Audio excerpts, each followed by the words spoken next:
lagi bersama saya Indri. Di sini cuacanya sedang panas, wah panas sekali. Saya sedang berteduh ini. Ini kalian lihat ini apa?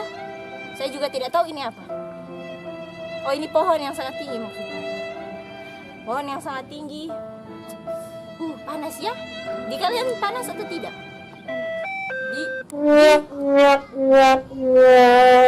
Saya beli es krim dulu ya.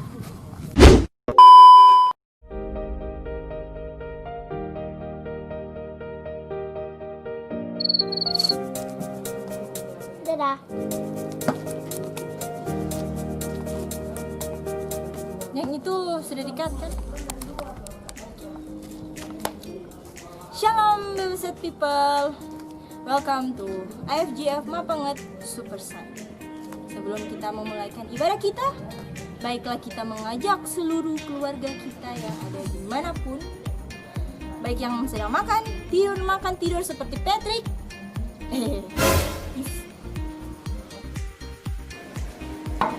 Yuk kita ibadah.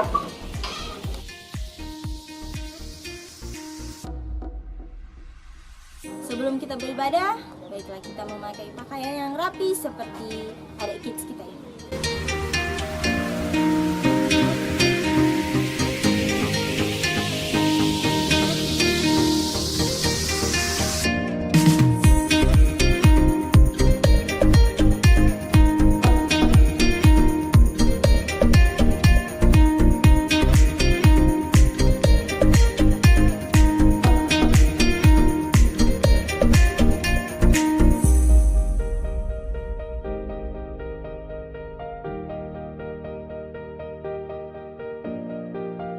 Jangan lupa siapkan persembahan Anda dan juga perangkat elektronik Anda. Dan selamat beribadah. Prepare yourself, prepare your heart and your mind.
The coronavirus pandemic is having a devastating and historic impact on the economy.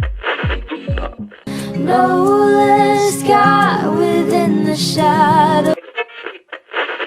I'm a mess, I'm a loser, I'm a hater, But I am actually optimistic because even though the solution is not what we want, God has His solution.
Blessed is the man who is steadfast under trial and perseveres when tempted.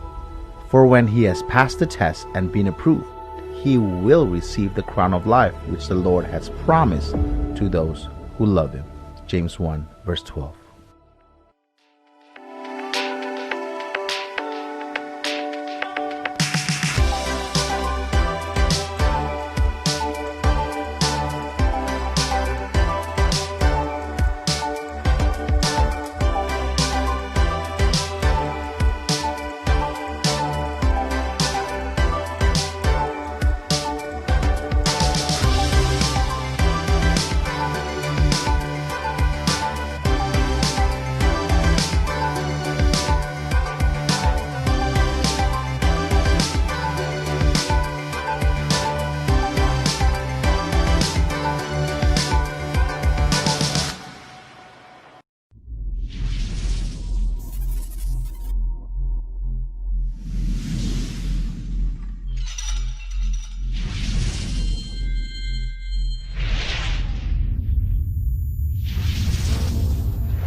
Shalom, jemaat yang diberkati oleh Tuhan.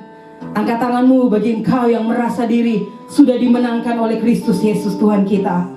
Saat ini kita mau datang kepada Bapa kita. Kita mau menyembah Dia, Allah yang berkuasa di bumi dan di surga. Name above all name, Lord of all, King of King. Kami mau menyembah Engkau Tuhan Yesus. Kau hadir. Engkau bekerja dengan dahsyat dan luar biasa. Sebab Engkau Allah yang kami muliakan, Allah yang hidup di dalam kami. Thank you Lord Jesus. When you appear, a life will change. As you draw near, you restore us. Every soul will cease at the sound of your voice. All will bow the knee to Jesus.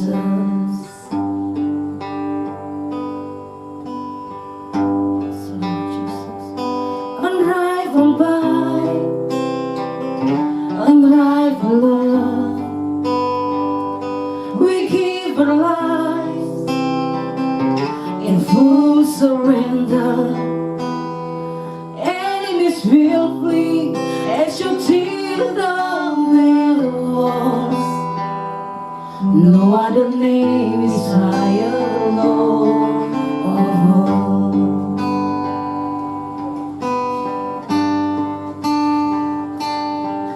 Oh King of Kings, you will reign on high forever and glorious.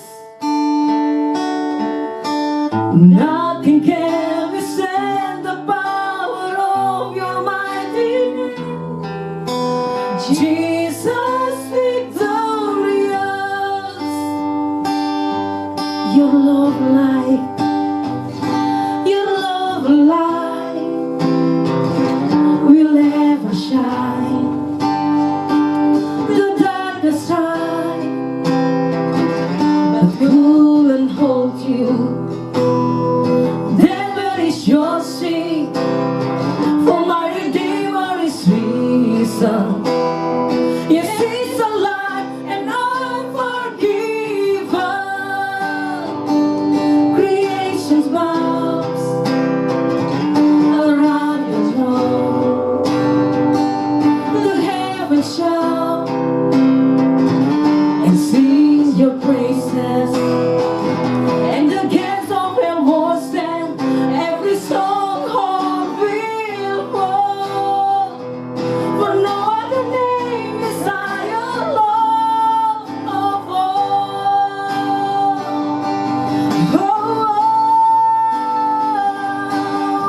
Oh, King of Kings, you will reign on high forever and glorious.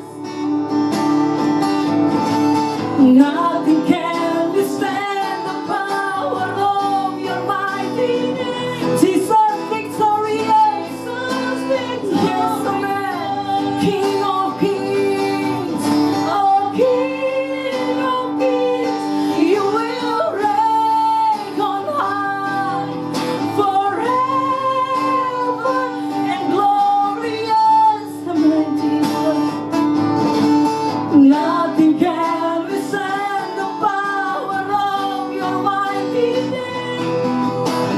Jesus victorious.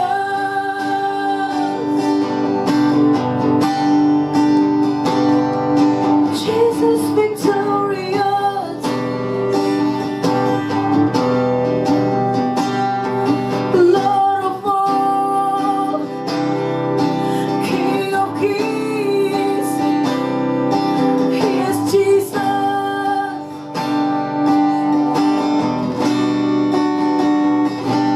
No other name is higher. No other name is higher.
puji Engkau Allah yang hidup, Allah yang berkuasa atas hidup kami sampai selama-lamanya.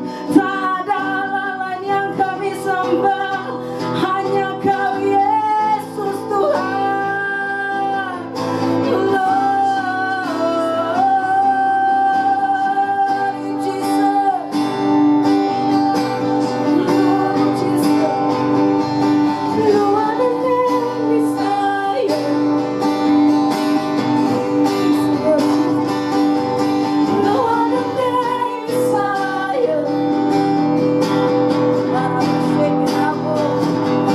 No other name Messiah. No other name Messiah.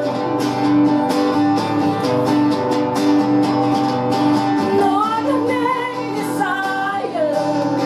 Jesus, Jesus.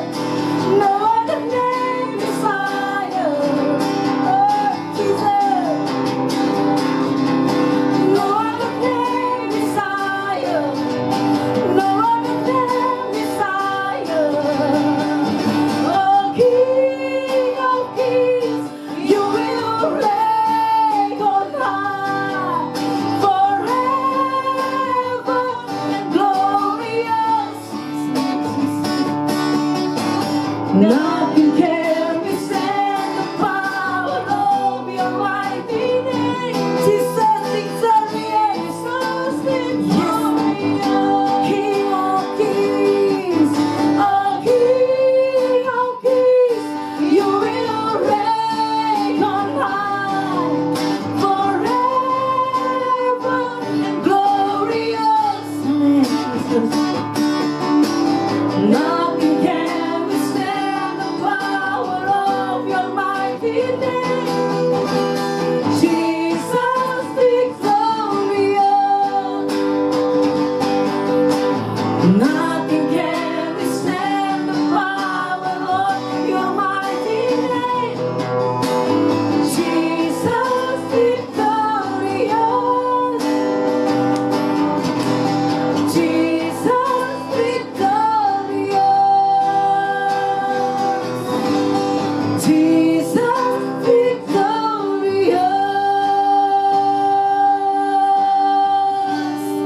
Thank you, Lord. Segala kemuliaan hanya bagi-Mu, Tuhan. Arti hidup kami adalah bersama dengan Engkau, Tuhan Yesus. Dan selama mentari bersinar dan bumi berputar, kami mau menyenangkan Engkau, Raja kami. Mari semua kita bangkit berdiri. Arti hidupku ku temukan dalam-Mu. Setiap janji-Mu menuntun langkahku. Takkan ku menyerah walau badai menerpa. Ku kan berlari dengan semangat kuatku. Selama mentari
menemukan arti hidup yang sebenarnya Tuhan.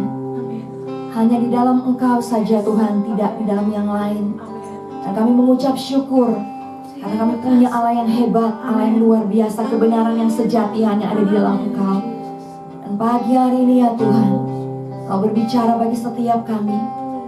Kami yang ada di iCare masing-masing, bahkan yang ada di rumah masing-masing, Roh Kudus berkarya. Kami taklukkan, kami tundukkan kebenaran kami pada kebenaran Kristus di dalam nama Tuhan Yesus Kristus. Dan kami mohon ampun atas setiap pikiran, perkataan, perasaan, perbuatan, apapun yang Tuhan tidak berkenan. Kami mohon ampun dalam nama Tuhan Yesus Kristus. Kuduskan roh, jiwa, tubuh kami, baik hamba yang menyampaikan, jemaat-Mu yang mendengarkan isi hati-Mu, dikuduskan oleh darah anak domba Allah di dalam nama Tuhan Yesus Kristus.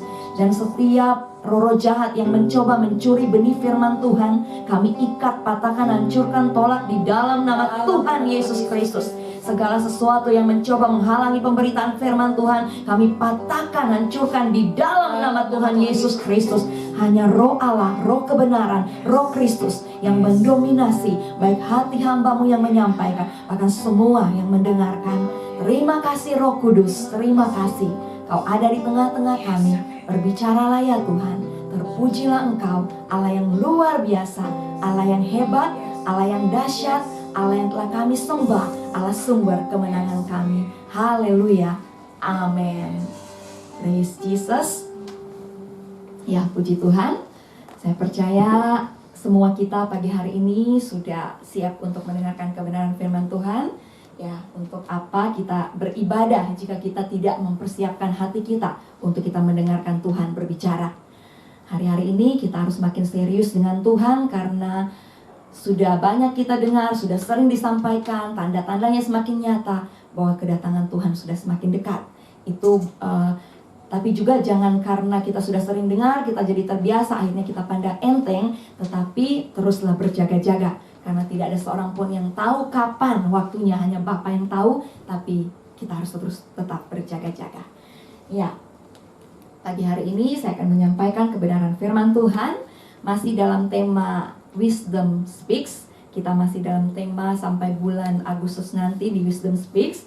Dan pagi ini saya akan berbicara tentang beware of your ambition. Kita buka di dalam Yakobus pasal yang ketiga.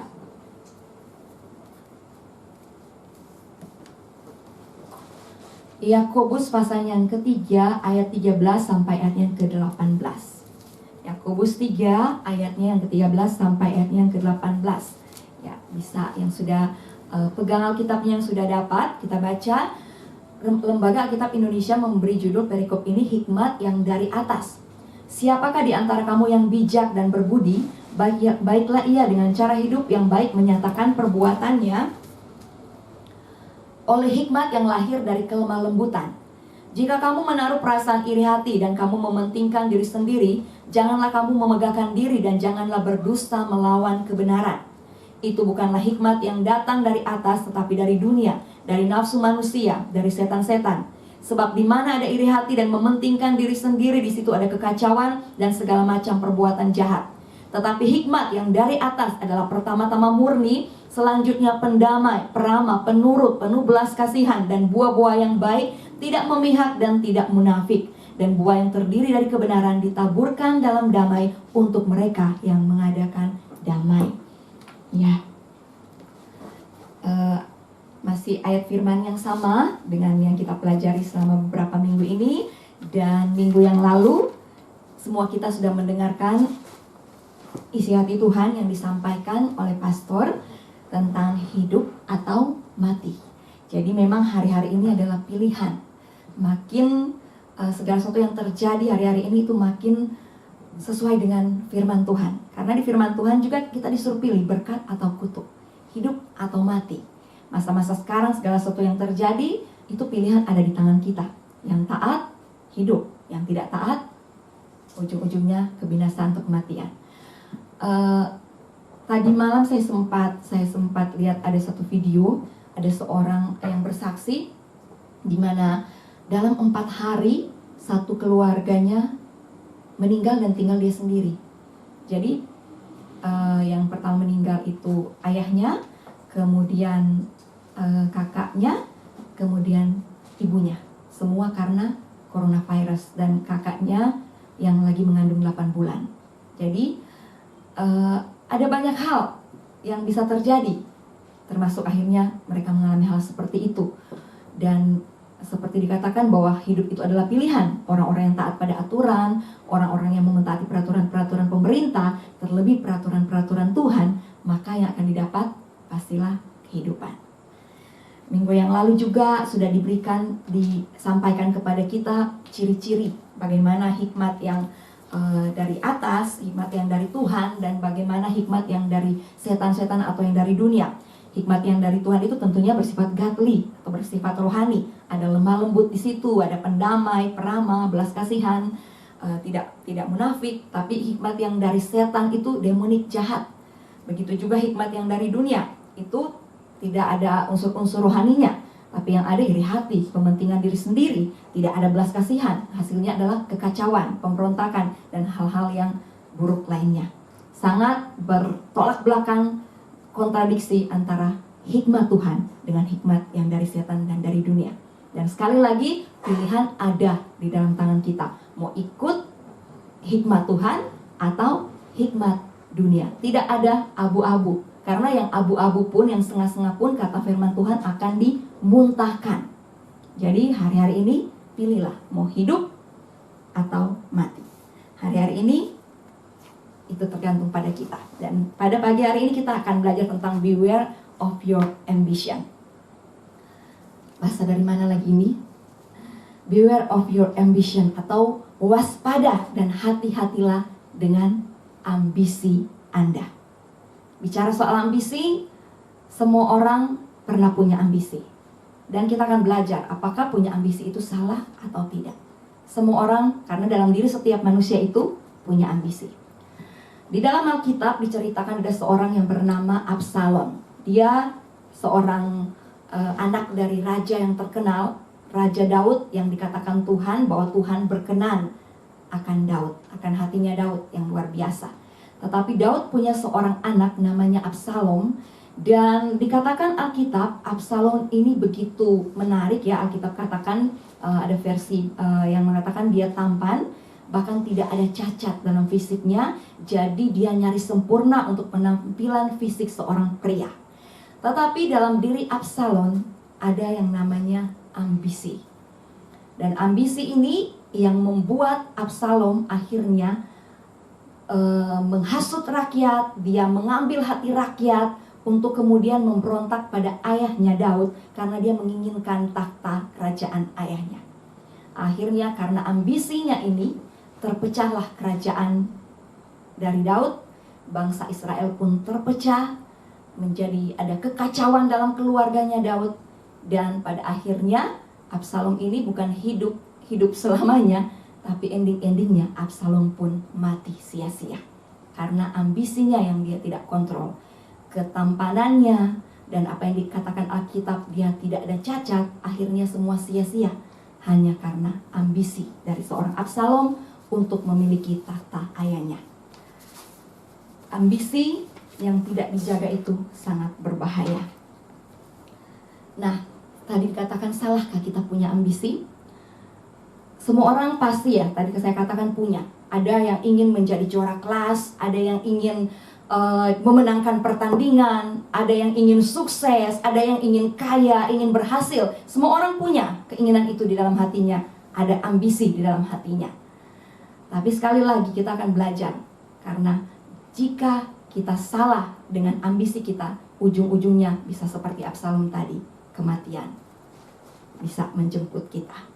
Nah, dalam Yakobus 3 ayat 14 versi Amplified, di sini dikatakan, ya, saya yang punya version Amplified version bisa lihat. Oke, bisa lihat dalam Yakobus 3.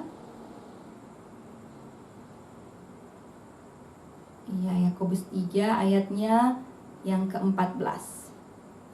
Dalam versi Amplified Bible dikatakan, "But if you have bitter jealousy and selfish ambition in your hearts, do not be arrogant and as a result be in of the truth. Jadi dikatakan di sini ada selfish ambition. Ini yang kita pelajari. Selfish ambition ini adalah kalau di bahasa Indonesia kan itu yang mementingkan diri sendiri atau ambisi yang egois di dalam diri seseorang. Ada selfish ambition. Ini yang tadi dimiliki oleh Absalom dan berbahaya. Selfish ambition ini berasal dari kata eretheia. Kata eretheia artinya keinginan untuk menaruh diri sendiri menjadi yang terdepan, bahkan tidak ragu untuk melakukan hal-hal yang merendahkan orang lain. Jadi kata selfish ambition ini dari kata eretheia yang artinya keinginan untuk menaruh diri sendiri yang terdepan, bahkan tidak segan-segan untuk merendahkan orang lain agar keinginannya atau selfish ambitionnya itu tercapai. Nah, di dalam zaman perjanjian baru, kata ini dipakai untuk orang-orang yang mereka punya keinginan untuk dapat posisi di dalam bidang politik, tapi dengan cara-cara yang tidak wajar. Jadi dengan cara-cara sikut sana, sikut sini, dengan cara-cara bahkan mungkin harus menghilangkan nyawa orang lain, dengan cara harus memfitnah orang, itu digunakan supaya dapat posisi. Itu kata eretheia tadi. Eretheia yang tadi saya sebutkan, selfish ambition itu. Jadi ada orang-orang yang karena ambisi pribadinya dia akan berbohong dan dia akan pakai berbohong untuk kebaikan, tidak apa-apa, dusta baik. Padahal dusta ya dusta, dosa is dosa. Tidak ada dusta untuk kebaikan, namanya dusta tetap dosa, apapun alasannya itu dosa. Dan ada orang-orang yang karena ambisi akan rela berbohong, rela berdusta untuk mencapai ambisinya. Ada yang korupsi dengan alasan untuk beramal. Apapun alasannya, itu tidak bisa dibenarkan, ambisi yang salah. Ada orang-orang yang rela memanipulasi untuk mencapai ambisinya. Dia melakukan berbagai macam cara supaya keinginannya, egoismenya itu bisa tercapai. Nah, dan yang paling bahaya, ini tidak hanya terjadi di dunia sekuler, tapi ini terjadi di dalam gereja. Saya lupa tahun berapa ada seorang hamba Tuhan, Bapak Frankie Maukar, dia pernah khotbah waktu itu di Pemkot, dan dia punya bukunya yang dia berjudul Musuh Allah, Musuh-musuh Allah dalam gereja. Ternyata di dalam gereja Tuhan pun bisa punya musuh, dan salah satunya adalah orang-orang yang punya selfish ambition atau ambisi yang egois atau pementingan diri sendiri, dan dia akan buat apapun supaya ambisi itu bisa tercapai. Paling bahaya karena orang-orang seperti ini dia bisa memakai alasan-alasan yang rohani, misalnya untuk mengembangkan talenta, untuk mencapai visi, hal-hal yang dikemas dengan sesuatu yang rohani, tetapi ujung-ujungnya adalah untuk mencapai ambisinya sendiri, pementingan diri sendiri, keinginannya untuk populer lah, untuk jadi terkenal lah, untuk hal-hal yang lain yang menurut dia, yang dia akan gunakan cara apapun yang menurut dia baik, yang menurut dia, pemandangan dia itu halal, yang penting ambisinya tercapai. Dan itu sangat berbahaya. Mari kita mulai introspeksi diri kita masing-masing, karena yang namanya ambisi itu ada di dalam setiap orang. Hanya bagaimana seseorang itu menyikapi ambisi yang muncul di dalam hatinya. Akan jadi berbahaya atau tidak, itu tergantung kita sendiri. Dan berbahaya jika kita tidak bisa mengontrol ambisi kita, menggunakan apapun, memanfaatkan orang lain untuk ambisi itu bisa tercapai. Bahaya. Nah, di balik spirit ini, di balik selfish ambition ini, sebenarnya ada satu spirit yang bekerja. Spirit ini bekerja sejak dari dulu, dan spirit ini diberi nama Roh Isabel. Spirit ini sudah bekerja dari berabad-abad yang lalu. Dia bekerja pertama dalam diri Ratu Isabel, di mana Isabel, dengar namanya saja Isabel. Dari ratu ini, dia memiliki suami namanya Ahab. Ahab ini menginginkan kebun anggurnya Nabot. Padahal dia seorang raja, dia punya banyak kebun anggur, dia masih ingin punya orang. Akhirnya dia sedih karena waktu dia minta pada Nabot, Nabot tidak memberikan, karena Nabot bilang ini adalah milik pusakanya, dari turun-temurun itu sudah punya mereka. Dan si Ahab, dia sedih. Akhirnya istrinya datang, tanya kenapa, dia cerita.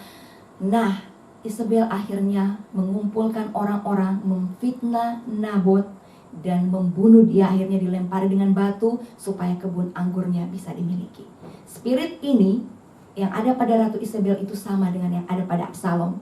Dan spirit ini masih terus bekerja di gereja Tuhan sampai sekarang. Ini adalah musuh gereja Tuhan.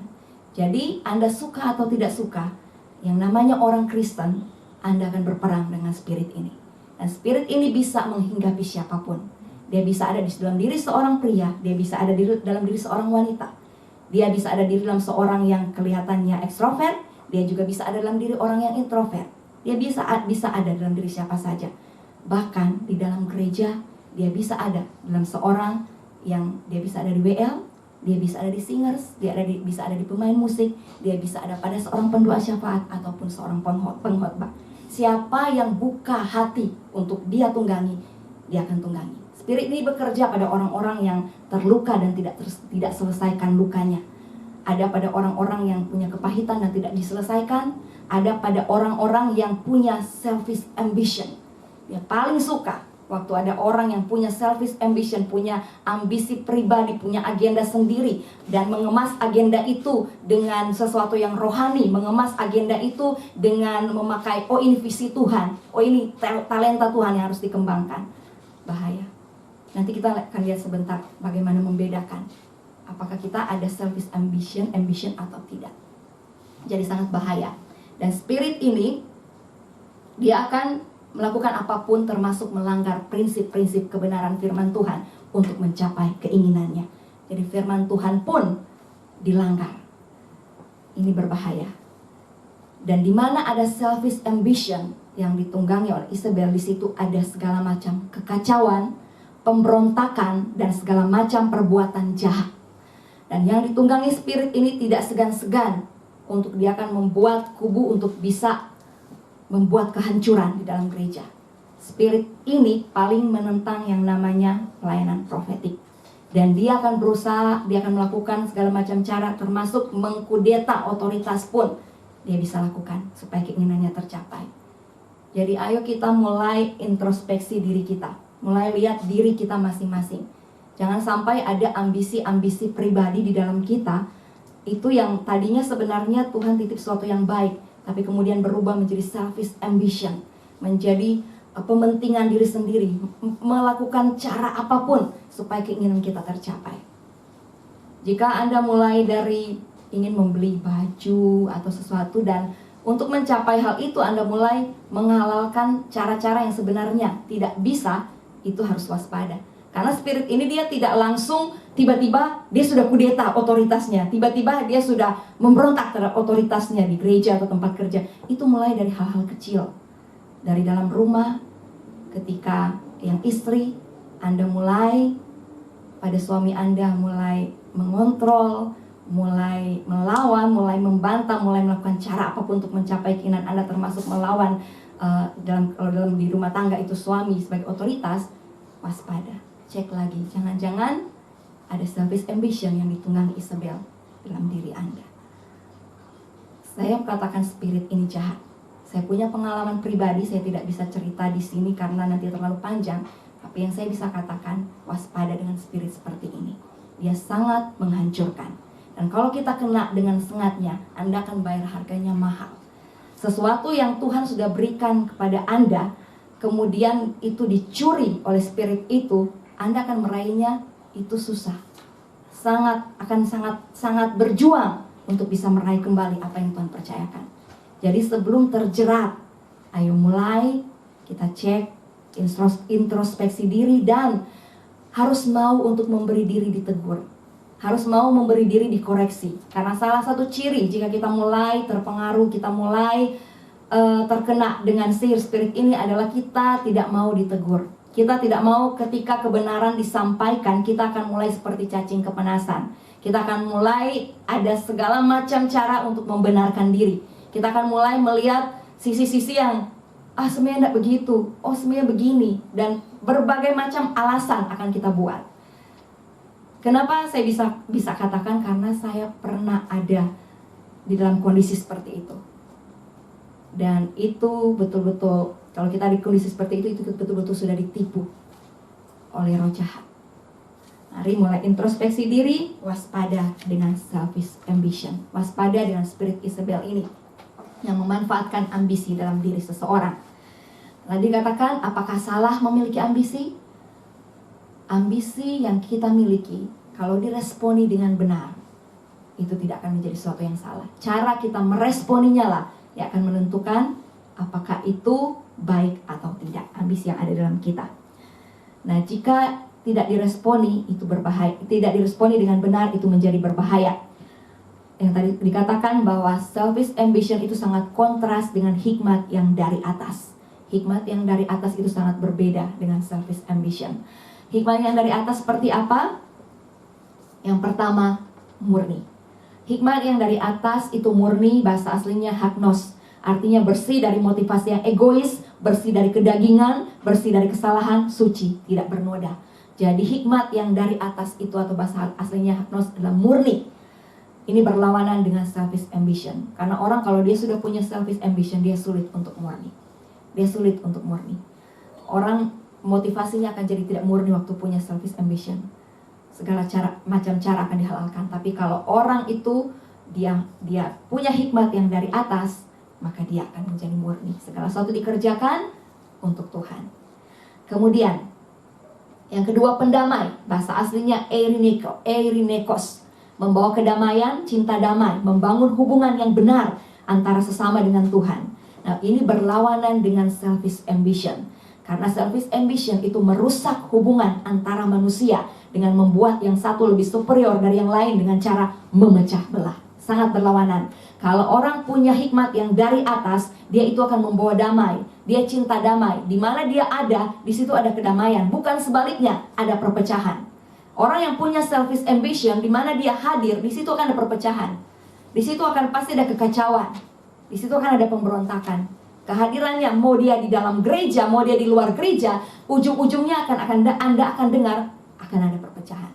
Itu ciri, salah satu ciri jika orang dia bukan terikat dengan hikmat yang dari atas, bukan dia punya hikmat dari atas, tapi dia punya selfish ambition. Karena hikmat dari atas itu berdamai, membawa damai, bukan sebaliknya membawa perpecahan.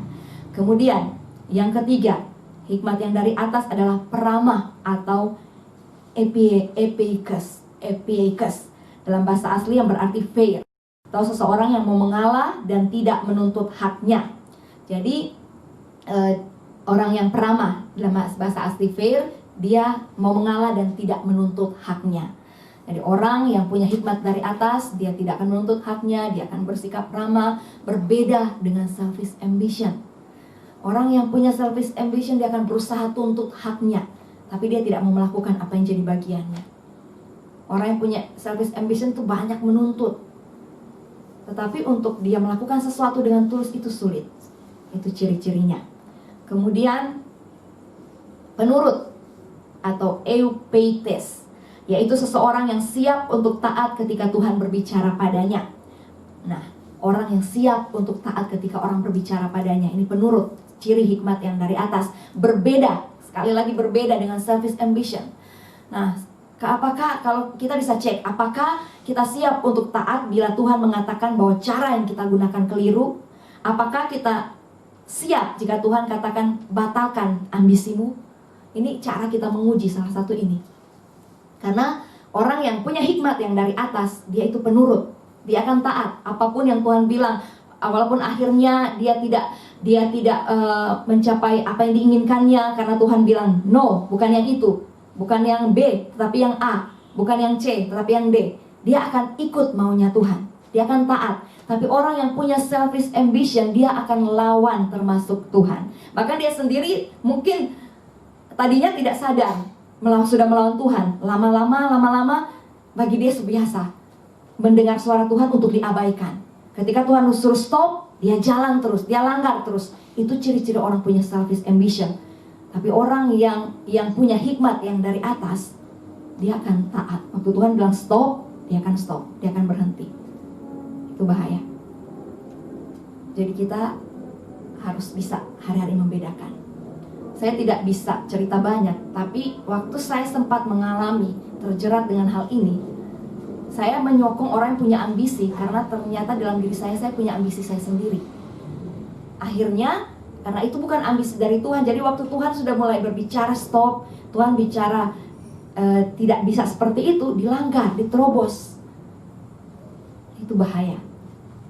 Kalau sampai kita menerobos aturan-aturan Tuhan, untung masih bersyukur tidak jadi seperti Absalom, akhirnya nyawa melayang. Masih bersyukur diberikan kesempatan sama Tuhan harus perbaiki. Masih diberikan kesempatan sama Tuhan kembali ke motivasi yang murni. Masih diberikan kesempatan sama Tuhan taat pada keinginan kehendak Tuhan, bukan pada ambisi pribadi. Nah, kemudian yang kelima, penuh belas kasihan atau eleos. Nah, seorang yang menunjukkan kemurahan hati dan kebaikan bagi orang-orang yang menderita. Dia punya kerinduan untuk membantu mereka, menunjukkan kemurahan. Seperti Allah menunjukkan kemurahan pada kita dengan pengorbanan Kristus. Jadi orang yang kalau dia punya hikmat dari atas, dia punya belas kasihan terhadap orang lain. Tapi sebaliknya, kalau yang mendominasi hidupnya itu adalah ambisi pribadinya atau pementingan dirinya, selfish ambition yang ditunggangi lagi oleh Isabel, maka dia tidak akan punya belas kasihan terhadap orang lain. Yang ada dia bisa mengkudeta, tadi saya katakan otoritas, yang ada dia bisa memutarbalikkan fakta cerita, yang ada dia bisa kumpul orang untuk kemudian menghakimi seseorang.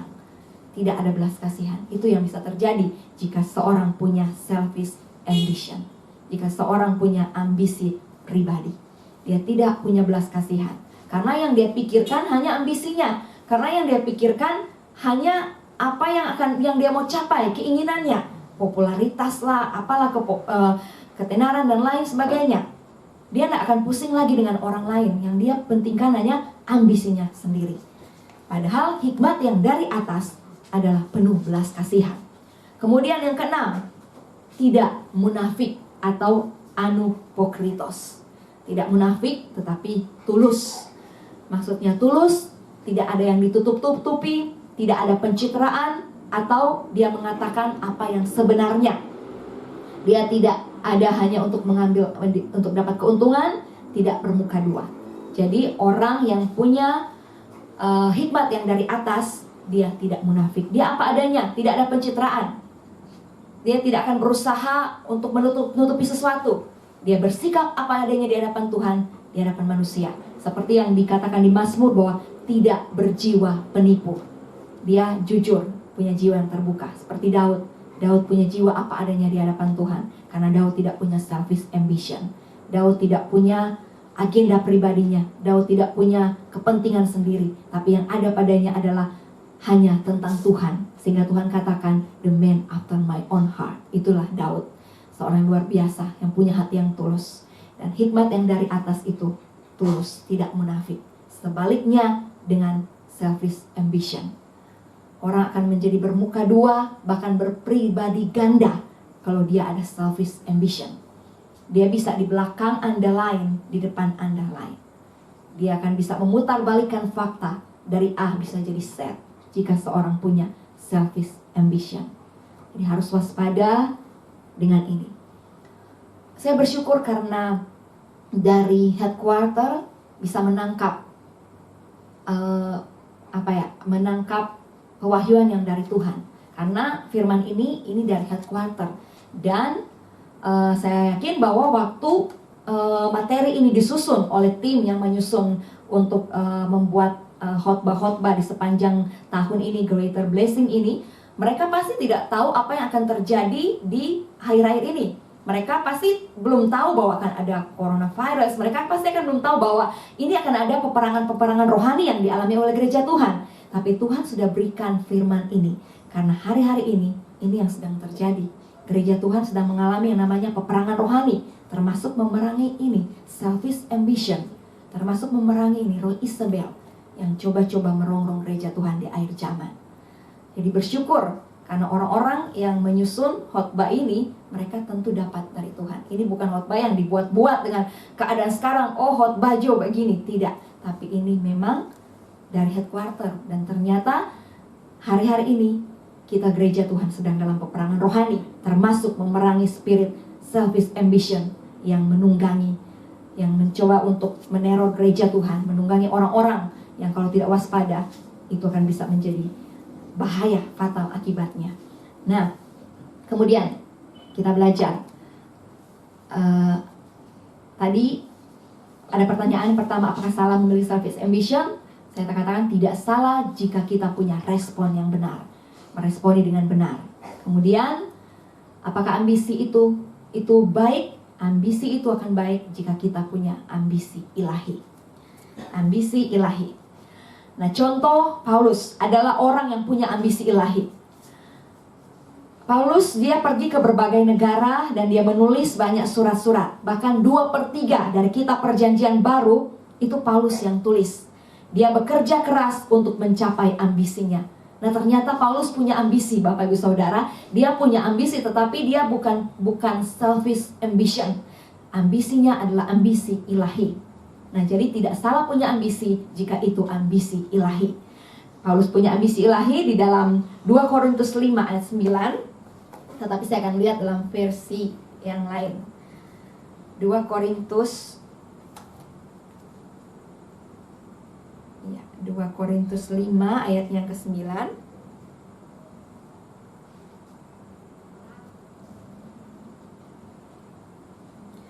Version New American Standard Version.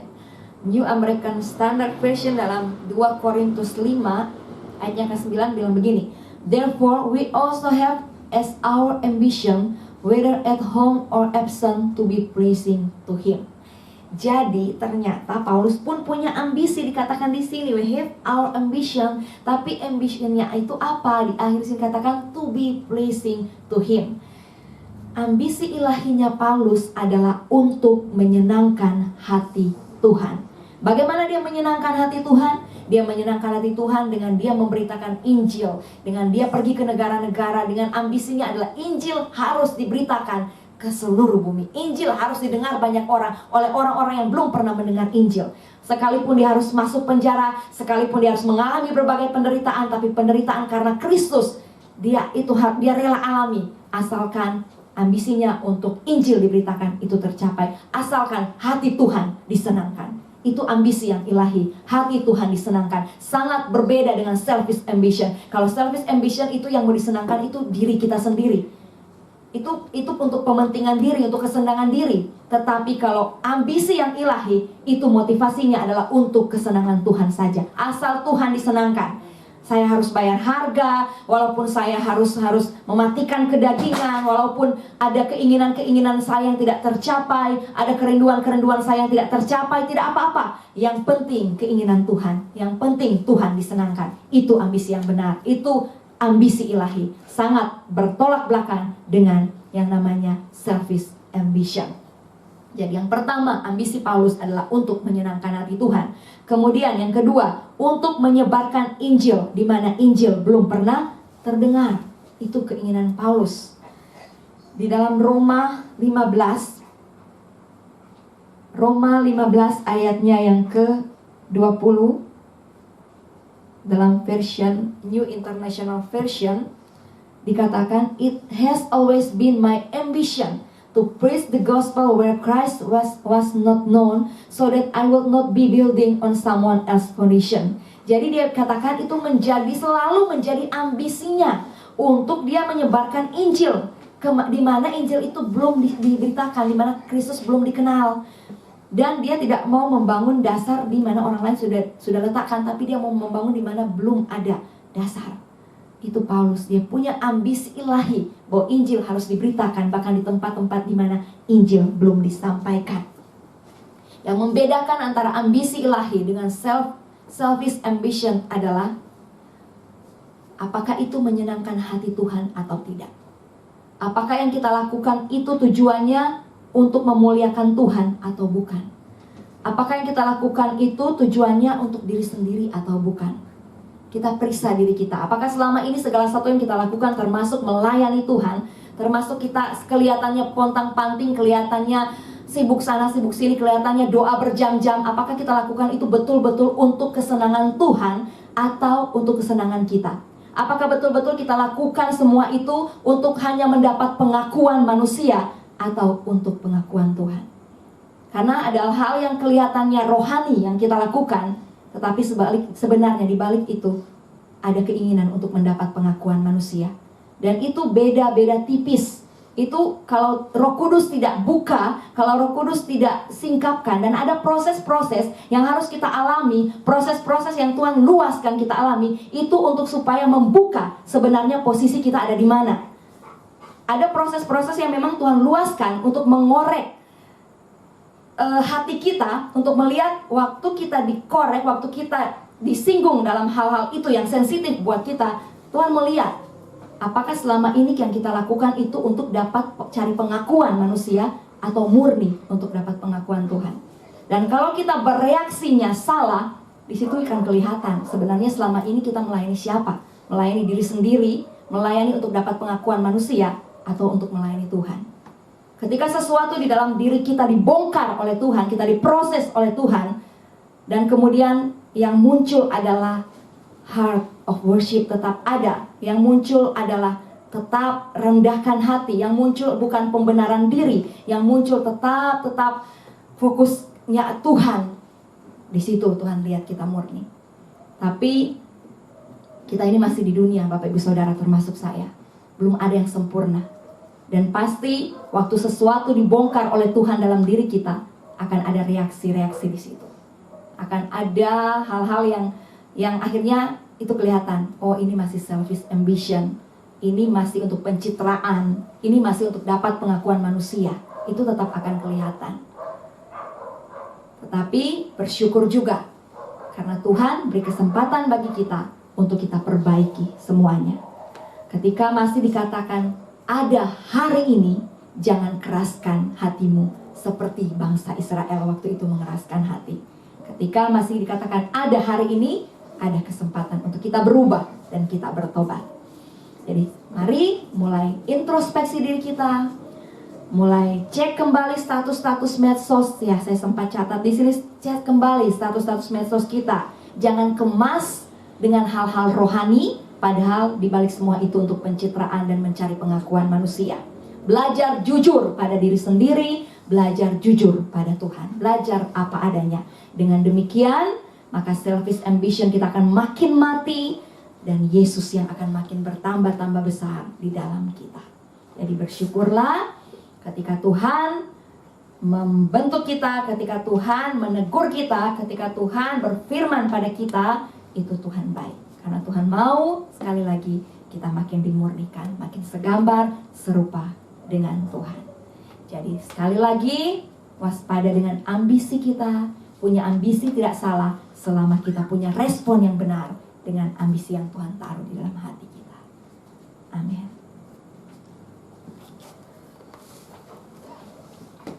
Mari kita berdoa. Terima kasih Tuhan Yesus, kami mengucap syukur untuk kebenaran firman-Mu Tuhan pagi ini. Kami tahu ketika Tuhan berfirman bagi kami, itu karena Tuhan mengasihi kami. Dan kami tahu Tuhan mau membentuk kami makin segambar serupa dengan Tuhan.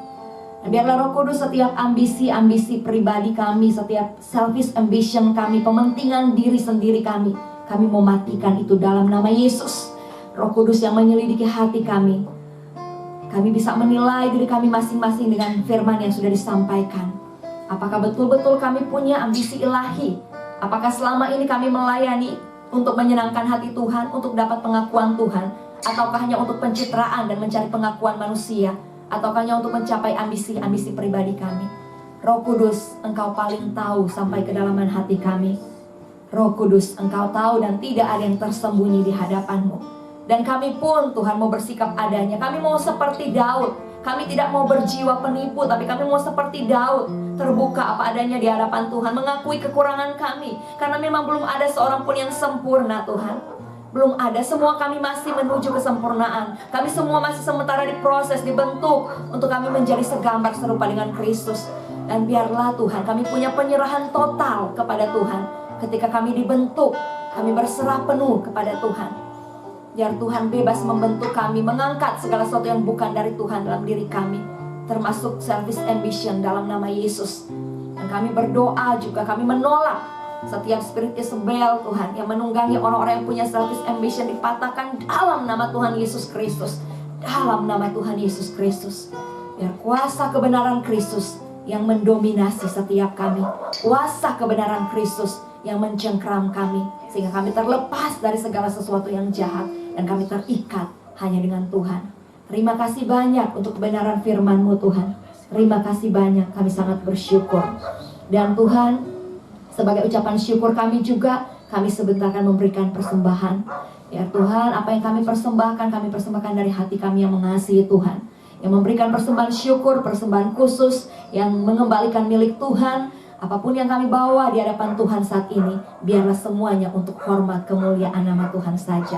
Terima kasih banyak Bapa, Kau luar biasa, Kau ajaib, terpujilah nama-Mu Tuhan Yesus. Kami berdoa bersyukur, haleluya, amin. Selamat memberi, Tuhan Yesus memberkati kita semua. You are the Lord of all.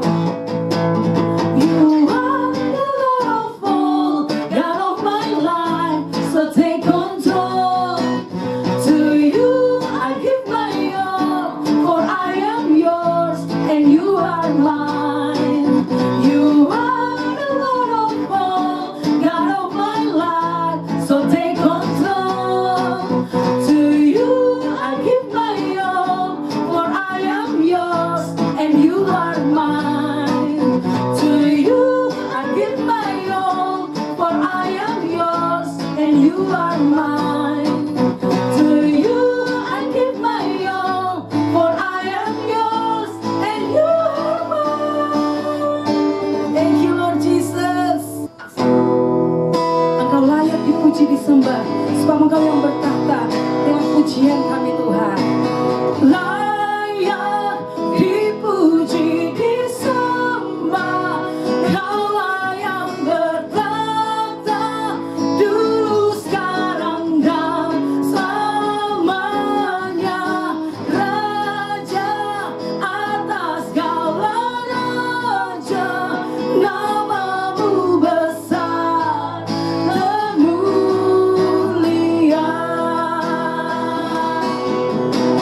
Layak dipuji disembah, Kaulah yang bertahta dulu, sekarang dan selamanya. Raja atas segala raja, nama-Mu besar, termulia, termulia. Nama-Mu besar, nama-Mu besar, termulia. Nama-Mu besar, termulia.